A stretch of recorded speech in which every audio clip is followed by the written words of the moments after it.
हमारा सौर और हमारे ब्रह्मांड की दुनिया के कई सारे खिलाड़ी कैसे अपनी अपनी अनोखी भूमिका निभाते हैं। लगभग 476 ईस्वी बिहार राज्य के पटना के नाम से जाना जाता था, जो कि आज आधुनिक पटना है। वहां पुत्र पर गुप्त वंश का शासन चला। इस अद्भुत धरा से मुझे संबंधित हुए बढ़कर जिसे विश्व विज्ञान मार्गदर्शन तथा सबसे ज्यादा सत्य की खोज की मुझे कई खोजों का श्रेय मिला। मुझे यानी ध्वन्यात्मक संख्या संकेतन की आधुनिक प्रणाली की रचना की जिसमें संख्याओं को कॉन्सोनेंट वावल मोनोसिलेबल्स अर्थात व्यंजन स्वर मोनोसिलेबल्स के द्वारा अर्थात और क्यूब्स अर्थात मेंसुरेशन अर्थात क्षेत्रमिति, क्वाड्रेटिक इक्वेशंस अर्थात द्विघात समीकरण, साइन थ्योरी अर्थात ज्यामिति तथा और खगोल आज जटिल खगोलीय गणनाओं का आधार बनते हैं। भारतीय अंतरिक्ष अनुसंधान संगठन अर्थात इसरो अपने पहले उपग्रह का नाम मेरे नाम पर रखा है। मैं इस अंतरिक्ष संग्रहालय में आप सभी का पूर्ण रूप से स्वागत करता हूं। मेरे परिदर्शक खुद की तथा साथ ही साथ आपके बाद आने वाली कई पीढ़ियों की सहायता के लिए ज्ञान के प्रति प्रेम उसका या उस के निवासी जहां कई महान दार्शनिक और ज्ञानदाता रह चुके हैं, जिनके योगदान में प्राचीन काल से मानव जाति की सहायता की।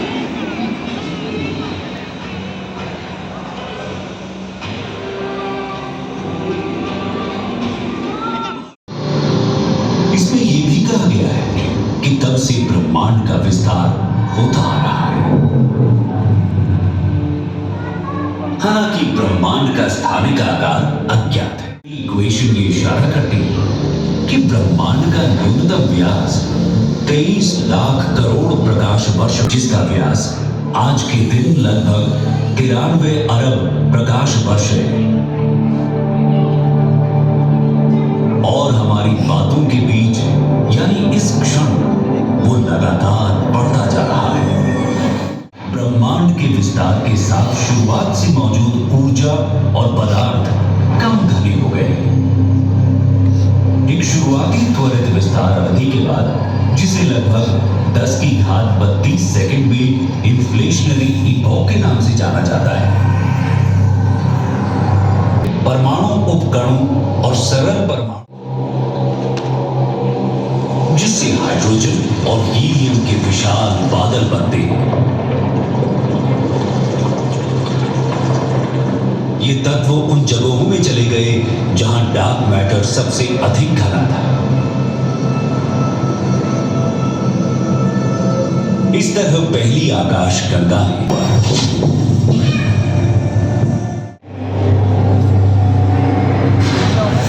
ब्रह्मांड के लगातार बढ़ते आकार ब्रह्मांड के व्यवहार को प्रभावित कर रेडिएशन डोमिनेटेड अर्थात विकिरण प्रधान युग के अंत और पदार्थ प्रधान युग के प्रारंभ को चिन्हित किया।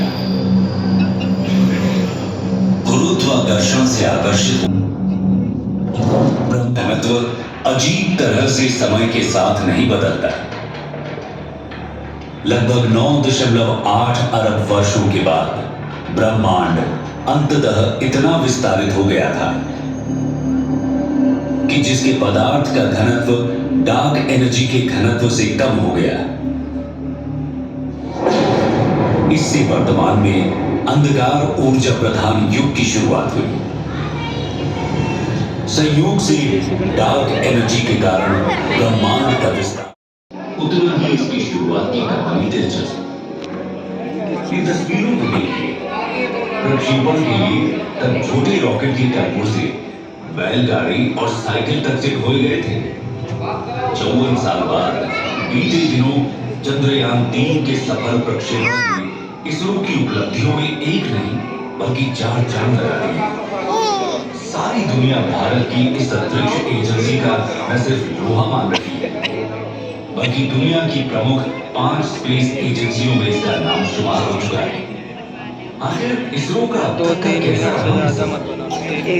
चुनौतियों का सामना कर वो आज इस मंजिल तक पहुंची है। चलिए डालते हैं एक नजर उसकी अब तक की यात्रा पर। भारतीय अंतरिक्ष अनुसंधान आज जिस मुकाम पर है, इसके पीछे एक गहरा इतिहास छुपा हुआ है। इसरो एक ऐसा नाम है जिसकी शुरुआत 1920 के दशक में ही हो गई थी। दो महान वैज्ञानिकों होमी जहांगीर भाभा और विक्रम साराभाई ने कई सारे प्रयोग करके अंतरिक्ष अनुसंधानों का निर्माण किया।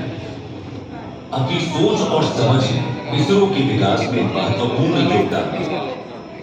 सन 1969 में इस अंतरिक्ष अनुसंधान संगठन को ही तत्कालीन रूप से इसरो का नाम दे दिया गया। इसरो का मुख्य कार्य वैसे तो अंतरिक्ष में लॉन्च होने वाले व्हीकल सिस्टम और साउंडिंग रॉकेट के संपूर्ण डिजाइन बनाना, उसका विकास और उन्हें ठीक तरह से अंतरिक्ष में लॉन्च करने का है। लेकिन इसरो समय समय पर संचार उपग्रहों को भी डिजाइन कर उन्हें अंतरिक्ष में भेजता रहा। यदि आज के समय तक इसरो की कामयाबी के बारे में बात की, लड़खड़ाते हुए उस पर संपूर्ण जीवन के लिए एक जीवंत अंतरिक्ष यान बन गई है। इस अंतरिक्ष यान के 2/3 हिस्से पानी में ढके हुए थे और इसी ने इस ग्रह को उसका नीला रंग दिया। यहाँ पर जीवन के प्रथम रूप दिखाई दिए। समुद्र के सबसे गहरे बिंदुओं से जीवन भूमि और सबसे ऊंचे पहाड़ों की ओर चला गया। पृथ्वी की गहराई में इसकी गर्म मैंटल और फिर बाहरी और आंतरिक कोर स्थित है। वहां का तापमान लगभग 5400 डिग्री सेल्सियस होने का अनुमान है, जो सूर्य की सतह के तापमान के लगभग बराबर है। ऐसा माना जाता है कि पृथ्वी का आंतरिक कोर धीरे धीरे बढ़ रहा है, क्योंकि आंतरिक कोर की सीमा पर तरल बाहरी कोर पृथ्वी के आंतरिक भाग के क्रमिक शीतलन के कारण प्रति अरब वर्ष लगभग 100 डिग्री सेल्सियस पर ठंडा और ठोस हो जाता है। पृथ्वी के आंतरिक और बाहरी कोर में निर्मित कन्वेक्शन करंट्स, अर्थात हमारे ग्रह की चुंबकीय फील्ड्स का निर्माण करती हैं। ये हमारे ग्रह के चारों ओर के चुंबकीय क्षेत्र ही है, जो हानिकारक विद्युत चुंबकीय विकिरण को हम पर हमला करने से रोकती है। कल्पना कीजिए, यदि मात्र एक दिन के लिए भी ये मैग्नेटिक फील्ड्स न होती तो सारा का सारा जीवन नष्ट हो गया होता है।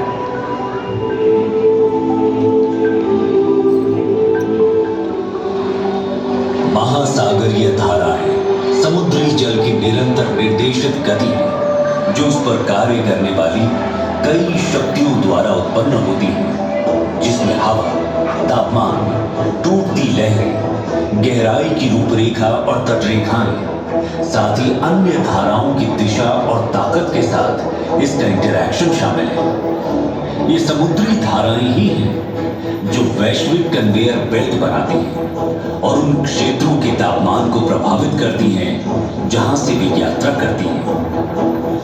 धरती मां ने अपने ऊपर जीवन को पनपने देने के लिए अरबों वर्षों में स्वयं को विकसित किया है। उसने ये सुनिश्चित करने के लिए तत्वों के साथ बेहतरीन संतुलन बनाया है कि इसकी कई प्रजातियों के बच्चों का अस्तित्व हमेशा बना रहे। परंतु जैसे जैसे हम मनुष्य बड़े होते रहे, हम और भी अधिक शक्तिशाली होते गए। जब तक कि हम अपने ग्रह के प्रति अधिक सचेत नहीं होंगे, तो जो ज्ञान हमने प्राप्त किया है वो अंततः हमें नष्ट भी कर सकता है।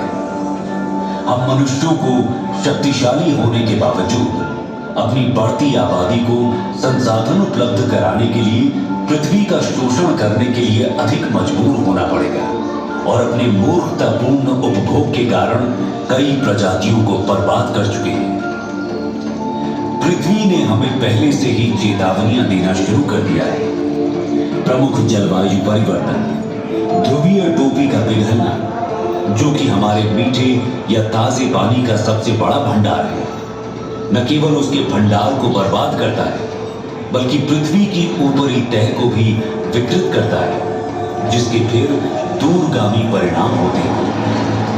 हम अपनी भूमि के उपजाऊपन को कम कर रहे हैं और इसकी हमें उपज देने की क्षमता चिंताजनक दर से कम हो भी रही है। बढ़ती जनसंख्या के साथ आने वाले भविष्य में भोजन की कमी होना स्वाभाविक है, जिससे दंगे, युद्ध और अंततः संपूर्ण विनाश होगा। अभी भी समय है, जाग जाए। ये हमारा एकमात्र घर है। धरती माँ ने हमें जीवित रहने के लिए बहुत कुछ दिया है। इस दुनिया में सभी के लिए पर्याप्त है, लेकिन एक आदमी के लालच के लिए कभी भी पर्याप्त नहीं होगा। आइए आज हम सब ये प्रतिज्ञा कर सुनिश्चित करें कि हम इस ग्रह को और भी अधिक सचेत बनाएंगे।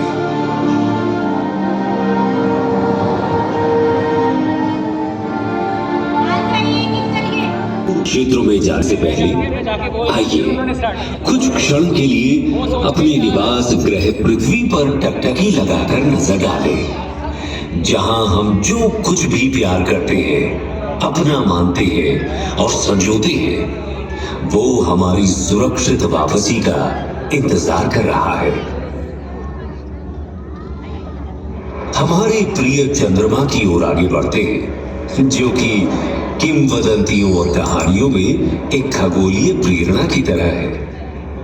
इसकी मनमोहक सुंदरता, जो अक्सर काव्यात्मक होती है, पृथ्वी के प्राकृतिक उपग्रह के रूप में इसके वैज्ञानिक महत्व को छुपाती है।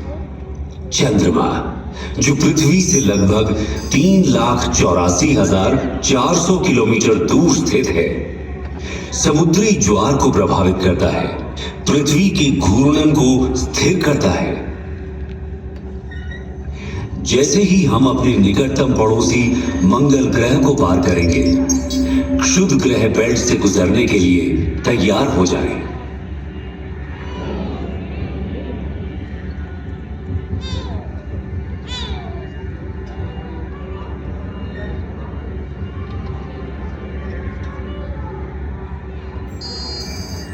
हमारे सबसे निकटतम है मार्स, सूर्य से चौथा और हमारे सौर मंडल का दूसरा सबसे छोटा ग्रह।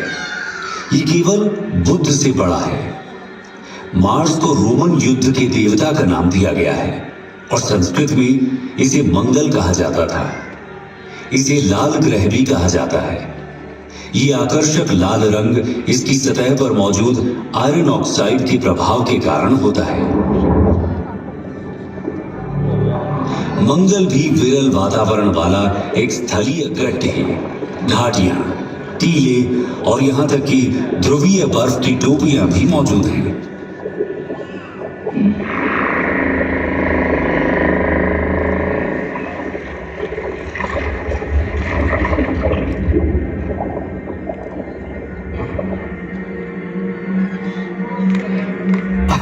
अरे अरे अरे, हमारे साथी यात्रियों, बिल्कुल भी चिंता ना करें, आप सभी सुरक्षित रहेंगे। बस इन दिशाहीन क्षुद्र ग्रह से कुछ छोटी मोटी टक्करें होंगी। पूर्ण रूप से निश्चिंत रहें कि आपका अंतरिक्ष यान उन सभी को, मेरा मतलब है कि लगभग सभी को संभालने में सक्षम है।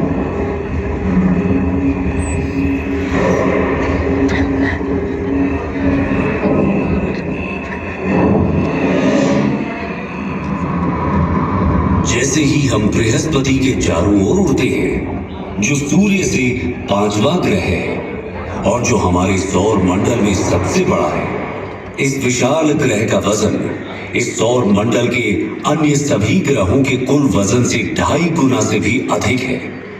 इसलिए हमें सावधान रहना चाहिए कि कहीं हम इसके विशाल गुरुत्वाकर्षण बल में न फंस जाएं, क्योंकि ये बिल्कुल भी सुखद अनुभव नहीं होगा, है ना? अभी आप जो देख रहे हैं वो जुपिटर पर ग्रेट रेड स्पॉट है। ये एक विशाल तूफान है जो 17वीं शताब्दी में दूरबीनों द्वारा खोजे जाने के समय से चल रहा है। हम इसमें बिल्कुल फंसना नहीं चाहेंगे, है ना?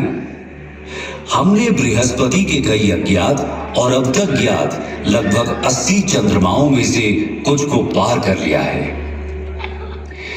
प्राचीन काल से मनुष्य रात के आकाश में बृहस्पति को का नाम रोमन देवता के नाम पर रखा है।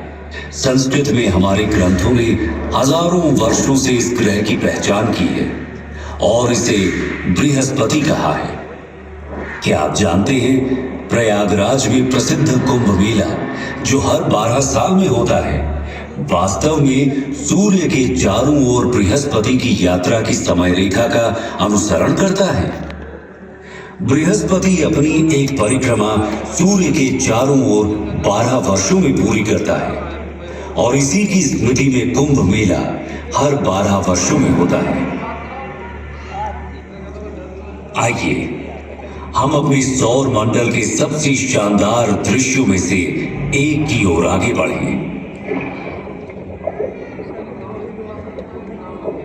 शनि ग्रह सैटर्न हमारे सौर मंडल के सबसे शानदार ग्रहों में से एक पृथ्वी से 1.4 अरब किलोमीटर की विशाल दूरी पर है। अपनी कक्षा में निकटतम दूरी पर भी ये अभी भी हमारी पृथ्वी से लगभग 1.2 बिलियन किलोमीटर दूर है। ये सूर्य से छठा ग्रह है और हमारे सौर मंडल में दूसरा सबसे बड़ा ग्रह भी है। ये एक गैस जॉइंट भी है जिसकी औसत त्रिज्या हमारी पृथ्वी से लगभग 9.5 गुना ज्यादा है। ये शनि ग्रह को हमारी पृथ्वी से लगभग 95 गुना अधिक विशाल बनाता है। अब हम आश्चर्य से देखते हुए इसकी सबसे उल्लेखनीय विशेषता रिंग सिस्टम को पार करते हैं। ये रिंग सिस्टम बर्फ के कणों और छोटे चट्टानी मलबे और धूल से बनी है। शनि की कक्षा में जाने वाले सभी 83 चंद्रमाओं में से हम आधिकारिक तौर पर केवल 53 का ही नामकरण कर पाए हैं।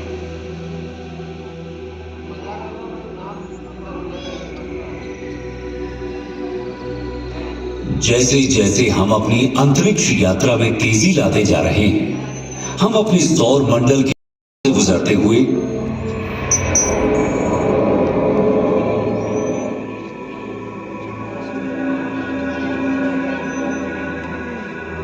बाहरी ग्रहों नेपच्यून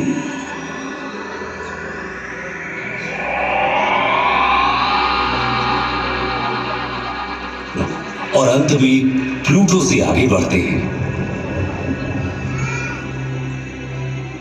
सूर्य अब प्रकाश के एक छोटे से कण के अलावा और कुछ भी नहीं है और हमारी पृथ्वी अब दिख भी नहीं रही।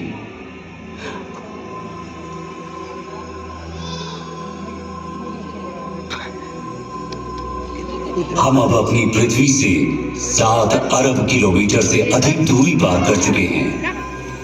जैसे ही हम कुइपर बेल्ट में कदम रखते हैं, हमें शनि के समान एक बर्फीला घेरा दिखाई देता है, लेकिन 20 गुना चौड़ा और कुछ स्थानों पर 200 गुना भारी है। अब हम पृथ्वी से 10 अरब किलोमीटर से अधिक दूरी पर इंटरस्टेलर अंतरिक्ष में हैं। जैसे जैसे हम तेज गति से आगे बढ़ते हैं, हम 100 अरब किलोमीटर दूर एरिस और सेडना नाम के बौने ग्रहों से गुजरते हैं। परंतु हमारी यात्रा यहीं खत्म नहीं हुई है। हमने तो अभी तक अपने विशाल ब्रह्मांड की सतह को खरोंचा तक नहीं है। अब हम ऊंट बादलों के माध्यम से 1 ट्रिलियन किलोमीटर से अधिक की यात्रा कर रहे हैं। इसके अलावा अब मैं आप सभी को इस ब्रह्मांड को इस यात्रा के रूप में अपने विचारों में अनुभव करने दूंगा।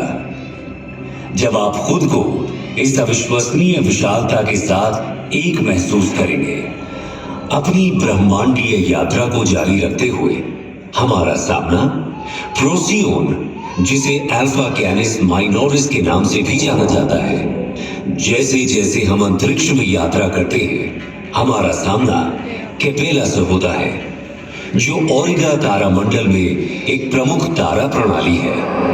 आगे बढ़ते हुए हम प्लीड्स क्लस्टर के पास पहुंचते हैं, जो ऋषभ यानी टॉरस तारामंडल में एक आश्चर्यजनक खुला तारा समूह है।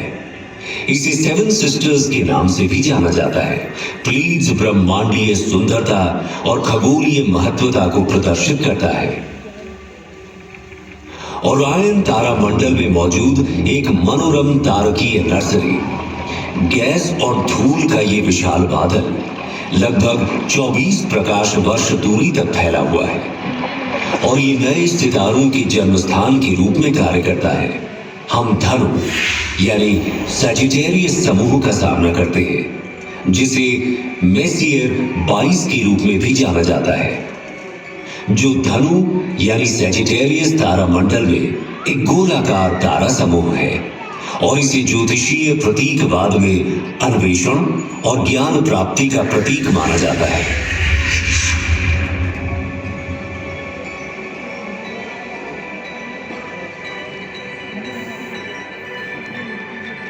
हमारी अपनी आकाश गंगा मिल्की वे को पीछे छोड़ते हुए एंड्रोमेडा गैलेक्सी, जिसे M31 के नाम से भी जाना जाता है, जो इसे मिल्की वे आकाश गंगा की सबसे निकटतम स्पाइरल आकाश गंगा बनाता है। क्या आप जानते हैं, एंड्रोमेडा हमारी आकाश गंगा से भी बड़ी है। अब इन खगोलीय चमत्कारों, ब्लैक होल, तारकीय संस्थाओं को देखें, जिनकी गुरुत्वाकर्षण शक्ति इतनी तीव्र है कि इनसे कुछ भी, यहां तक कि प्रकाश भी बच नहीं पाता है। इसकी पृष्ठभूमि में स्थित तारों की विकृति इसके अत्यधिक गुरुत्वाकर्षण के कारण होने वाले समय के फैलाव से उत्पन्न होती है। सुरक्षित दूरी बनाए रखना महत्वपूर्ण है, क्योंकि उनका अत्यंत शक्तिशाली बल हमारे अंतरिक्ष जहाज को उनकी गुरुत्वाकर्षण रसातल में खींच ले जाने का खतरा पैदा करता है। इससे पहले कि हम पृथ्वी पर वापस लंबी यात्रा करें, मैं आप सभी से कुछ देर के लिए यहाँ रुकने का अनुरोध करता हूँ। हम अब उस घर से 10 अरब प्रकाश वर्ष दूर हैं, जिसे हम पृथ्वी कहते हैं। एक पृथ्वी वर्ष में प्रकाश द्वारा तय की गई दूरी को एक प्रकाश वर्ष कहा जाता है। यह 10 ट्रिलियन किलोमीटर की भारी भरकम दूरी है। तो क्या आप कल्पना कर सकते हैं कि 10 अरब प्रकाश वर्ष की दूरी कितनी हो सकती है?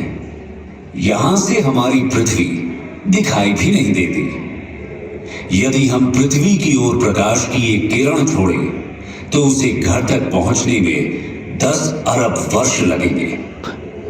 हम जिसे अपना घर कहते हैं, जिसके लिए हम लड़ते हैं, युद्ध और तबाही मचाते हैं, जिस पर शासन करने के लिए हम अपने परमाणु हथियारों को अपने अपने भंडारों में भरे जा रहे हैं, वो यहाँ की धूप ब्रह्मांड की इस पूरी योजना में, यहाँ तक कि जहां अभी हम खड़े हैं, हमारे सभी छोटे मोटे झगड़ों का कोई मतलब ही नहीं निकलता है ना?